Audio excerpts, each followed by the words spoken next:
So, ayan na mga katubig, no? Yung ating DIY pressure switch. Galon dito. So, ngayon mga katubig, umandar siya. Umaandar siya. Ngayon, so patayin natin. Patayin natin tong faucet.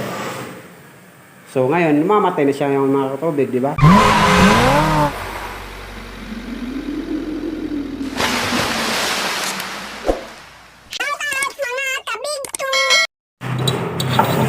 Yun. Panibagong araw at panibagong video na naman tayo mga katubig. At for today's video mga katubig ay mag-assemble tayo ng DIY pressure tank kasi nasira yung aming EPC, yung controller. Ganyan, ito po. Nasunog. Dahil fluctuated po yung aming power supply. Hindi po natin namalayan na nasunog na yung ating EPC. Ngayon ay maggagawa tayo ng DIY. Actually, binuo ko na to kanina mga katubig. Yung una ko palang video is hindi nag-play, no? Nag-play siya pero hindi nag-record, no? Tapos ito ngayon, ito na yung symbol natin. Ito po yung pressure switch. Tapos isang T na mayroong thread. And then T na mayroong thread. Tapos male adapter. Ngayon, ito yung magsisilbi natin na pressure tank. Itong tubo na to. Ito mga katubig. Pwede nyo rin lagyan to ng ball bulb pag meron po kayo kung sa bahay lang ninyo gagamitin. Pero kung sa mga tulad nito sa amin is water filling, is tatakpan ko siya kasi hindi na rin naman magagamit to. Dito na naman tayo magkukonek ng tubo na papunta sa ito. Yan. Papunta sa ating mga faucet, no? Ngayon, so tatakpan ko na to mga katubig. Mga gagamitin natin mga katubig, no? Mura lang pagka nag-assemble kayo sa bahay po, pwede rin to gawin ninyo. Kahit bumili lang kayo ng motor, di nyo na kailangan bumili ng napakamahal na pressure tank. Gawin nyo po yun sa bahay.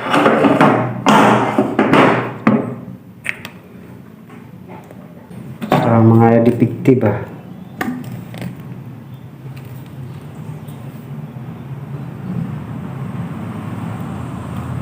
So ayan na mga katubig, no? Kinabit na natin. Antayin na natin itong matuyo mga katubig bago natin isalpak doon. Tanggalin na natin ito.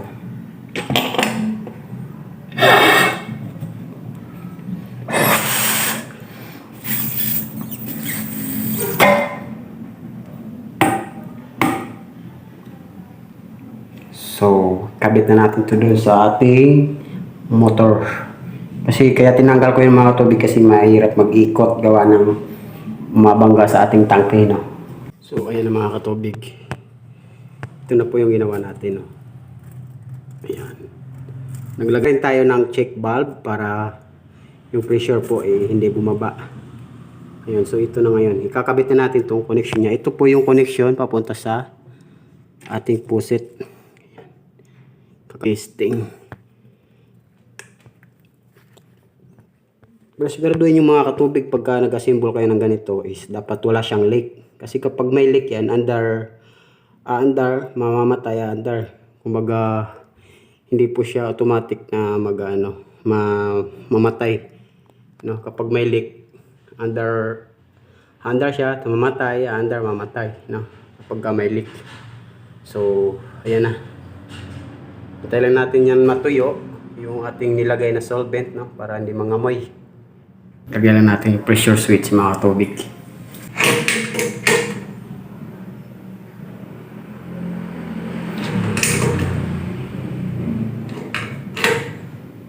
So, ayan.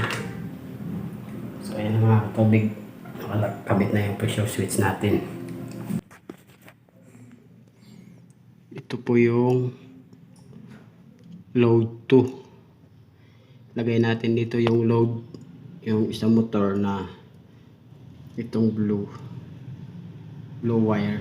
Lagay natin dito sa load 2. Tapos yung brown wire ilagay natin sa line.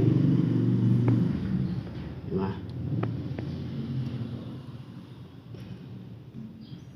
Ganyan po yung pagkabit niyan mga katubig. So ngayon yung sa outlet natin papunta yung line 1 tsaka yung load 4. Ayan, dito po tayo magkakabit ng papunta sa wire na papunta doon sa outlet natin. So yung motor nasa load 2 tapos yung sa line. Diba? So kabit na natin.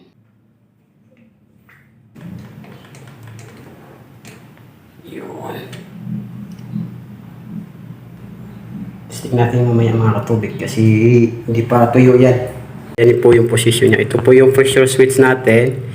Ito yung pipe na papunta sa baba galing sa motor. Ayan. Yung check valve. And then ito yung motor. So ngayon mga katubig, akit dito yung tubig. And then papasok dito. Kaso pag pinuno natin yun, ngayon babalik dito yung akit dito yung pressure. So ngayon, mamatayan kapag na-reach niya na yung pressure na permit requirement. Tapos ngayon, mamatay na itong ating pump. So kabitan natin to. Ayan. So mahirap mag-video kapag nagsusolo ka lang. So ayan na mga katubig, no? At napwesto na natin. Ayan, no? So ayan. Ito na yung pipe na papunta sa ating faucet. Papunta dito. Ayan. Pero bago yung pupunta dito sa faucet natin, dadaan muna dito sa ating polishing carbon. Ayan. Mamaya paapawa natin yan. Para lumabas yung amoy. So, ayan na mga katubig, no? Yung ating DIY pressure switch. Yan. Ito po yung nagsisilbi niyang pressure tank kasi tinakpan natin to. Ngayon, testingin natin kung mamamatay siya. Yan, sasahod tayo ng galon dito. So ngayon mga katubig, kumandar siya. Umaandar siya. Ngayon, so patayin natin. Patayin natin tong faucet. So ngayon, mamatay na siya yung mga katubig, di ba? Hindi siya delayed mga katubig, no? Yung iba kasi, delayed kapag pinatay natin. So, testingin natin ulit. Baka tsamba. So, ayan. Dire-diretso na mga katubig. So, ayan. Naririnig nyo po, umaandar po siya mga katubig. So, pag pinatay natin to, automatic, namamatay siya. So, ibig sabihin, pwede nyo pong gawin yan sa inyong mga water refilling station mga katubig, no? Ulitin ko lang, yung ating gamit ay check valve, and then T, and then T din ulit dito sa taas, tapos dito natin connect yung pressure switch, and then dito po yung connection niya papunta sa line ng ating faucet. So ano mga katubig, work it at gumagana naman siya. So ayun mga katubig, no, at gumana naman yung ating DIY pressure tank na ginawa. So ngayon, kung bago ka pa lang sa aking channel, I'm Kawater Vlog TV, and don't forget to like and subscribe sa aking channel para mas marami pa po kayong matutunan about sa ating mga vlog at sa tips about water refilling station. Once again, I'm Kawater Vlog TV. Maraming salamat. God bless to all. Bye bye.